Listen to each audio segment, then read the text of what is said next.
ചേട്ടൻ ബൈക്ക് നിർത്ത്, ഞാൻ പറയാം. ഞാൻ അടുത്തുള്ള ഒരു കടയുടെ സൈഡിൽ ബൈക്ക് നിർത്തി. പെട്ടെന്നൊരു സുന്ദരിയായ പെൺകുട്ടി ആ കടയിൽ നിന്നും എന്തോ വാങ്ങി പുറത്തേക്ക് വരുന്നുണ്ട്. ഞങ്ങളെ കണ്ട അവൾ ഞങ്ങളുടെ അടുത്തേക്ക് വന്നു. ഞാൻ വിചാരിച്ചു ഇവളെന്തിനാ ഞങ്ങളുടെ അടുത്തേക്ക് വരുന്നതെന്ന്. അപ്പോഴാണ് ഞാൻ കണ്ടത് അവൾ അനിയത്തിയെ നോക്കി ചിരിക്കുന്നുണ്ട്. എടി മീരെ, നീ എന്താ ഇവിടെ നിൽക്കുന്നേ? ആ പെൺകുട്ടി അനിയത്തിയോട് ചോദിച്ചു. എടി, ഞാൻ കോളേജിലേക്ക് വരിക. അപ്പോഴാ ചേട്ടൻ്റെ കൂട്ടുകാരൻ വിളിച്ചത്. അവനെ വെയിറ്റ് ചെയ്ത് നിൽക്കുക, അനിയത്തി അവളോട് പറഞ്ഞു.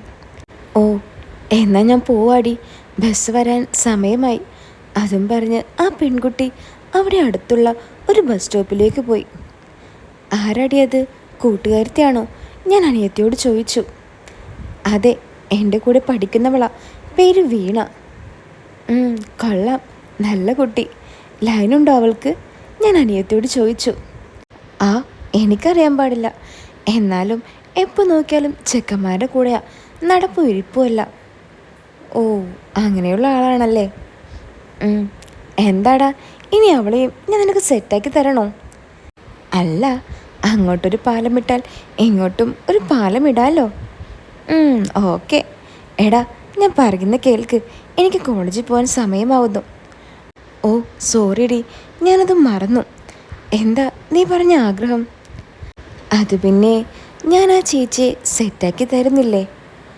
ആ, തരുന്നുണ്ട്. അതിന് അത് എനിക്കും കാണണം. എന്ത്? അത് ചേട്ടാ, എനിക്കൊരാഗ്രഹം. പണ്ട് കണ്ടതാ അങ്ങനൊരു കാഴ്ച. ഒരു രസമല്ലേ, വെറൈറ്റി ആകുമല്ലോ. ആടി, വെറൈറ്റിയാ. പണ്ട് തള്ളയുടേത്, ഇപ്പോൾ ചേട്ടൻ്റേത്. കൊള്ളാം. അച്ഛൻ ഔട്ടായതുകൊണ്ട് കൊള്ളാം, ഇല്ലെങ്കിൽ നിനക്കതും വേണമായിരിക്കും. ഓ, ഈ ചേട്ടൻ ഏത് നൂറ്റാണ്ടിലാണ് ജീവിക്കുന്നേ? ഇതൊക്കെയല്ലേ ഇപ്പോൾ ട്രെൻഡ്. അല്ലാതെ കുറേ കയറി ചാമ്പിട്ടൊന്നും ഒരു കാര്യമില്ല. ആര് പറഞ്ഞു കാര്യമില്ലെന്ന്? ഞാൻ അവളോട് ചോദിച്ചു. ആര് പറയാൻ? ഇപ്പോൾ ചേച്ചിയുടെ കാര്യം തന്നെ എടുത്തു നോക്കിയാൽ പോരെ. വടി ഉണ്ടായാൽ പോരാ, അത് വേണ്ട പോലെ ഉപയോഗിക്കാൻ അറിയണം. എടി എടി, ഞാൻ നിൻ്റെ ചേട്ടനാണ്, അത് നീ മറക്കരുത്. ഓ, അങ്ങനെയാണോ? എന്നാ അത് തന്നെയാ എനിക്കും പറയാനുള്ളത്. ഞാൻ ചേട്ടൻ്റെ അനിയത്തിയാ, അതും ചേട്ടനും മറക്കരുത്. ഒന്ന് പതുക്കെ പറയടി, ആളുകൾ നോക്കുന്നു. ആദ്യം ചേച്ചി എന്ത് പറഞ്ഞെന്ന് പറ, ബാക്കി ഞാൻ അത് കഴിഞ്ഞിട്ട് പറയാം. ആ, എന്നാ കേട്ടോ. ഞാൻ ചേച്ചിയോട് ചോദിച്ചു, ചേച്ചിക്ക് നിന്നെ അറിയുമോ എന്ന്. ചേച്ചി പറഞ്ഞു, അറിയാം, നിങ്ങളന്ന് ഹോസ്പിറ്റലിൽ പോയപ്പോൾ ഇവിടെ വന്നിട്ടുണ്ടായിരുന്നല്ല. എന്നിട്ട് ഞാൻ പറഞ്ഞു, അവൻ ചേച്ചി നല്ലോണം ഇഷ്ടമുണ്ടെന്നും എപ്പോഴും അവൻ ചേച്ചിയെക്കുറിച്ച് സംസാരിക്കുമെന്നൊക്കെ. എടി ഭയങ്കരി, നീയാൾ കൊള്ളാലോ. എന്നിട്ട് ചേച്ചി എന്ത് പറഞ്ഞു? ഞാൻ അവളോട് ചോദിച്ചു. ചേച്ചി ആകെ നെട്ടിക്കൊണ്ട് എന്നോട് ചോദിച്ചു, സത്യമാണോ അവൻ എന്നെക്കുറിച്ച് സംസാരിക്കാറൊക്കെ ഉണ്ടോ എന്ന്. ഞാൻ പറഞ്ഞു, ഉണ്ട്, എന്നോട് ഇടയ്ക്കൊക്കെ ഒരുന്ന് പറയാറുണ്ടെന്ന്. അപ്പോൾ ചേച്ചി ഒരു കള്ളച്ചിരോട് ചോദിച്ചു, എന്താ അവൻ പറയാറുള്ളതെന്ന്. എന്നിട്ട് നീ എന്ത് പറഞ്ഞു? ചേച്ചി നല്ല സുന്ദരിയാണെന്നും കണ്ടാൽ ഒരു തമിഴ്നാട്ടുകാരിയാണെന്ന് പറയേയില്ലെന്നും പിന്നെ ആര് കണ്ടാലും ഒന്ന് ആഗ്രഹിച്ചു പോകുന്നുവെന്നൊക്കെ. എടി, നീ എന്തിനാ അങ്ങനെയൊക്കെ പറഞ്ഞത്? ചേച്ചി എന്നെപ്പറ്റി എന്ത് വിചാരിക്കും? വേണ്ടായിരുന്നു. ഓ, ഡാ മണ്ടൻ ചേട്ടാ, ചേട്ടൻ ചേച്ചിയുടെ മകളെ കെട്ടാനൊന്നും അല്ലല്ലോ പോകുന്നത്, അതിനല്ലേ? അപ്പോൾ ഇങ്ങനെയൊക്കെ പറഞ്ഞേ പറ്റൂ. നിന്നെക്കൊണ്ട് വല്ലാത്ത ശല്യം തന്നെയാണല്ലോടാ. എല്ലാം വേണേം താനും, എന്നാൽ ഒന്നും ചെയ്യാനും പാടില്ല. നീ വേഗം ഞാൻ പറയുന്ന കേക്ക്. ആളുകൾ അവിടെ നിന്നും ഇവിടെ നിന്നുമെല്ലാം നോക്കാൻ തുടങ്ങിയിട്ടുണ്ട്. നമ്മൾ വല്ല ചുറ്റികളിക്ക് വന്നതാണോ എന്നായിരിക്കും അവരുടെ സംശയം. അവർക്കറിയില്ലല്ലോ നമ്മൾ ചേട്ടനും പെങ്ങളുമാണെന്ന്. ആ, എന്നാ നീ ബാക്കി പറ, എന്താ ഉണ്ടായത്? എന്നിട്ട് ഞാനത് പറഞ്ഞപ്പോൾ ചേച്ചിയുടെ ഫേസ് എല്ലാം ആകെ മാറി. ഒരു നാണവും ഒരു കൊഞ്ചലൊക്കെ ഉണ്ടായിരുന്നു, ഒരു പ്രത്യേക വൈബ്. എന്നിട്ട് പിന്നെ എന്താ ഉണ്ടായത്? ഞാൻ അവളോട് ചോദിച്ചു. ഇനി ഞാൻ അവൻ്റെ മുഖത്ത് എങ്ങനെ നോക്കും? അവൻ എന്നെ അങ്ങനെയാണോ കണ്ടിട്ടുള്ളത് എന്നൊക്കെ ചേച്ചി ചോദിച്ചു. ഞാനപ്പോൾ ചേച്ചിയോട് പറഞ്ഞു, അതിനിപ്പോൾ എന്താ, സൗന്ദര്യം ആസ്വദിക്കാനുള്ളതല്ലേ. അവൻ നല്ല സൗന്ദര്യം കണ്ടപ്പോൾ ഒന്ന് ആസ്വദിച്ചു. കൂടുതൽ ആസ്വദിക്കാൻ ചേച്ചി സമ്മതിച്ചാൽ അവൻ കൂടുതൽ സന്തോഷമാകും. ഏ എന്തൊക്കെയാ മോളെ നീ പറയുന്നത്? എനിക്കൊന്നും മനസ്സിലാവുന്നില്ല. നീ ഒന്ന് തെളിച്ചു പറ, ചേച്ചി എന്നോട് ചോദിച്ചു. ഞാൻ പിന്നെ ഒന്നും നോക്കിയില്ല. ഞാൻ ചേച്ചിയോട് ചോദിച്ചു, ചേച്ചിക്ക് താല്പര്യമുണ്ടെങ്കിൽ ചേട്ടനെ ഞാൻ സെറ്റാക്കി തരട്ടെ എന്ന്. അയ്യോ, നീ അങ്ങനെ ചോദിച്ചോടി? പിന്നെ അല്ലാതെ എത്രയാന്ന് വെച്ചാൽ പറയാതെ വെക്കുന്നേ. ഞാൻ രണ്ടും കൽപ്പിച്ച് അങ്ങ് ചോദിച്ചേട്ടാ. എന്നിട്ട് അവരെന്ത് പറഞ്ഞു? അതല്ലേ രസം. ഞാൻ ചോദിച്ചപ്പോൾ ചേച്ചിയുടെ കിളി പോയെന്ന് തോന്നുന്നു. ചേച്ചി എൻ്റെ കണ്ണിലേക്ക് നോക്കി ഒറ്റ നിൽപ്പാ. എന്നിട്ട് അവരെന്ത് പറഞ്ഞു? ഞാൻ ചിരിച്ചുകൊണ്ട് അവളോട് ചോദിച്ചു. അയ്യോ, ആ കാഴ്ച ഒന്ന് കാണണമായിരുന്നു. എന്നിട്ട് എന്നോട് ചോദിക്കാം, അവൻ നിൻ്റെ ചേട്ടൻ തന്നെയാണോ എന്ന്.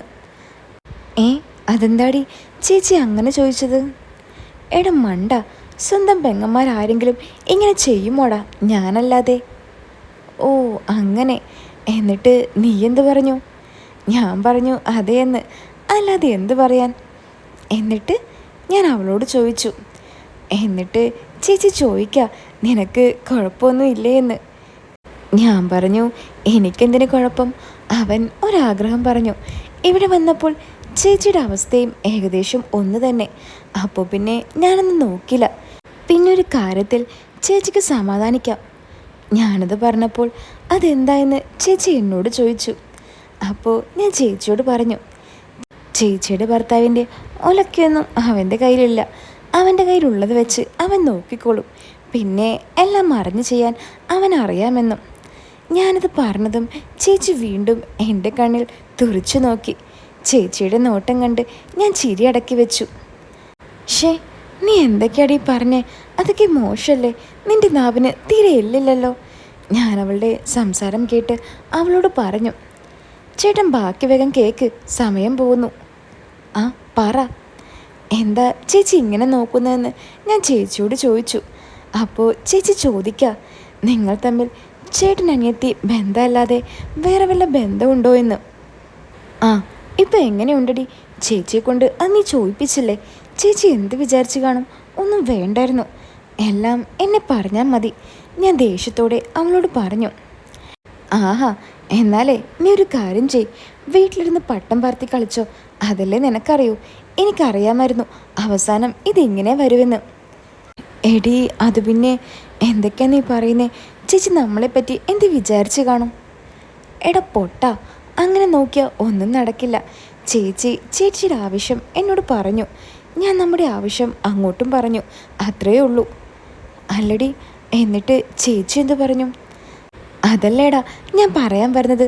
അതിൻ്റെ ഇടയിൽ കയറി ഒരു നല്ല പിള്ള സമയം വന്നിരിക്കുന്നു. ആ മതിയടി കളിയാക്കിയത്, ബാക്കി പറ. മിക്കവാറും ഇന്ന് ഞാൻ കോളേജിലെത്തില്ല, അവൾ എന്നോട് പറഞ്ഞു. ആ എന്നാ നീ ഇന്ന് പോകണ്ട, ബാക്കി പറ. അങ്ങനെ ഞാൻ ചേച്ചിയോട് പറഞ്ഞു, ഞങ്ങൾ ചെറുപ്പം മുതലേ നല്ല ഫ്രണ്ട്സ് പോലെയാണെന്നും എല്ലാം അങ്ങോട്ടും ഇങ്ങോട്ടും തുറന്ന് പറയും. ഞങ്ങളുടെ ഇടയിൽ ഒരു ചേട്ടനനിയത്തി ബന്ധമില്ലെന്ന്. ആ അത് കൊള്ളാം, നല്ല ഐഡിയ. എന്നിട്ട്? അപ്പോൾ ചേച്ചി ചോദിക്കുക, നിങ്ങൾ തമ്മിൽ എന്തെങ്കിലും ഉണ്ടായിട്ടുണ്ടോ എന്ന്. അയ്യേ, അങ്ങനെ ചോദിച്ചോ? ഷേ, മോശമായിപ്പോയി. അത് കുഴപ്പമില്ല ചേട്ടാ, ഞാൻ പറഞ്ഞിട്ടുണ്ട് അങ്ങനെയൊന്നും ഇല്ലെന്നും രണ്ടുപേർക്കും പരസ്പരം എല്ലാം അറിയാമെന്നും ഒന്നിനും അതിൽ കടക്കില്ലെന്നുമല്ല. എന്നിട്ട് ചേച്ചി എന്താ പറഞ്ഞത്? ചേച്ചിക്ക് കുഴപ്പമൊന്നുമില്ല, പക്ഷേ ആ അണ്ണനോ മകളോ അറിയോ എന്നുള്ള പേടിയുണ്ട്. ഓ അതിനെന്താ, അണ്ണനില്ലാത്തപ്പോൾ നോക്കിയാൽ പോരേടി? ഞാൻ ചോദിച്ചു. അതല്ല ചേട്ടാ, അയാൾ ഇടയ്ക്കൊക്കെ വരും. പെട്ടെന്ന് വല്ലതും കയറി വന്നാൽ ആകെ സീനാകില്ലേ? ഓ അത് ശരിയാ. ഇനിയിപ്പോൾ എന്തു ചെയ്യും? അല്ല ചേച്ചി സമ്മതിച്ചോ? ഉറപ്പല്ലേ? ആ അതൊക്കെ 100 വട്ടം ഓക്കെയാ. എന്നോട് പറഞ്ഞതല്ലേ. എന്തു പറഞ്ഞു? നീ എന്നോട് പറഞ്ഞില്ലല്ലോ. ഓഫ് എടാ പൊട്ടൻ ചേട്ടാ, ഭർത്താവും മകളും എപ്പോഴും ഇവിടെ ഉണ്ടാകുമെന്ന് പറഞ്ഞാൽ പോരെ? അപ്പോൾ തന്നെ മനസ്സിലാക്കിക്കൂടെ ചേച്ചിക്ക് കുഴപ്പമില്ലെന്നേ? ഇനി അത് ചേച്ചി നോട്ടീസ് അയച്ച് അഴക്കണോ? ഓ അങ്ങനെ. നിൻ്റെ അത്ര ബുദ്ധിയൊന്നും നമുക്കില്ലല്ലോടി. എൻ്റെ അത്ര പോയിട്ട് ഒരു മണ്ണബുദ്ധിയുടെ അത്രയും ബുദ്ധി നിനക്കില്ലെന്ന് എനിക്ക് മനസ്സിലായടാ. നീ ഒരു ബുദ്ധിക്കാരി. അല്ല, ബുദ്ധിക്കാരിക്ക് ഇന്ന് കോളേജിൽ പോകണ്ടേ? സമയമായല്ലോ. അയ്യോ, സമയം എത്രയായി? ഇനി ഞാൻ ഇപ്പോൾ എങ്ങനെ പോകും? നേരം കഴിഞ്ഞല്ലോ. അതിനെന്താ, നീ നിൻ്റെ ജോലിക്ക് പോക്കോ. അതാവുമ്പോൾ നേരത്തെ ചെന്നാൽ കുറച്ച് പൈസ കൂടുതൽ കിട്ടില്ലേ? ഓ, ചേട്ടൻ എന്നെ കളിയാക്കാണോ? അവൾ ദേഷ്യത്തോടെ എന്നോട് ചോദിച്ചു. അല്ലടി, ഞാൻ കാര്യം പറഞ്ഞതാ. എനിക്കും ജോലിക്ക് പോകാൻ നേരമായി. ഞാൻ പോട്ടെ. അയ്യടാ, നിന്റെ കാര്യം കഴിഞ്ഞപ്പോൾ ഇപ്പോൾ എന്നെ വേണ്ട. ഞാനിനി എന്താ ചെയ്യുക? എടി, അതല്ലേ ഞാൻ പറഞ്ഞത്, ഒഴിയാൻ പൊക്കോ എന്ന്. ഒന്ന് പോടാ. അതങ്ങനെ എപ്പോഴും കയറി ചെല്ലാൻ പറ്റില്ല. ആളുണ്ടെങ്കിൽ ആൻറ്റിയോ അല്ലെങ്കിൽ അവിടെയുള്ള ആരെങ്കിലും വിളിക്കും. ഓ, അങ്ങനെയാണോ? എന്നാൽ നീ ഇവിടെ നിന്ന് ഒരു ബസ് കയറി വീട്ടിലേക്ക് തന്നെ പോക്കോ. ഒന്ന് പോടാ. ഞാൻ പോകില്ല. നിൻ്റെ ഒരലക്കേമേലെ ഐഡിയ. എടി, അധികം വൈകിട്ടൊന്നുമില്ല. ഞാൻ കോളേജിലേക്ക് വേണമെങ്കിൽ കൊണ്ടുവിട്ട് തരാം. വെറുതെ ക്ലാസ് മുടക്കണ്ട, ഞാൻ അവളോട് പറഞ്ഞു. ആ, എനിക്കൊന്നും വയ്യ. ഇനി പോകാനുള്ള ആ മൂടങ്ങ് പോയി. ചേട്ടൻ ഒരു കാര്യം ചെയ്. ചേട്ടനും ഇന്ന് പോകണ്ട. നമുക്കൊന്ന് കറങ്ങാൻ പോയാലോ? കറങ്ങാനോ? എങ്ങോട്ട്? ഞാൻ അവളോട് ചോദിച്ചു. അത് സാധാരണ ഈ കാമുകിമാരെല്ലാം എങ്ങോട്ടാ പോവാറ്? അങ്ങോട്ട് തന്നെ. എന്താ, നമ്മൾ പോയാൽ ശരിയാകില്ല ഏട്ടാ? എടി കോപ്പേ, ഞാൻ നിൻ്റെ ചേട്ടനാ, അല്ലാതെ നിൻ്റെ കാമുകനല്ല. അവളുടെ ഓരോ ആഗ്രഹങ്ങളെ.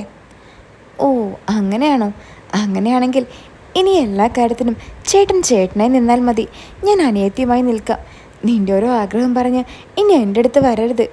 ഞാൻ എങ്ങോട്ടെങ്കിലും പൊക്കോളാം. എടി, ഞാൻ അങ്ങനെ പറഞ്ഞതല്ല. ഇന്ന് ഞാൻ പോയില്ലെങ്കിൽ ചിലപ്പോൾ എൻ്റെ ജോലി പോകും. അതുകൊണ്ടാ. ഓ, ഒരു ദിവസം പോയില്ലെങ്കിൽ തന്നെ നിൻ്റെ ജോലി പോകുമോ? എന്നാൽ അതെനിക്കൊന്ന് അറിയണമല്ലോ. നീ നിൻ്റെ മുതലാളിക്ക് വിളിക്ക്.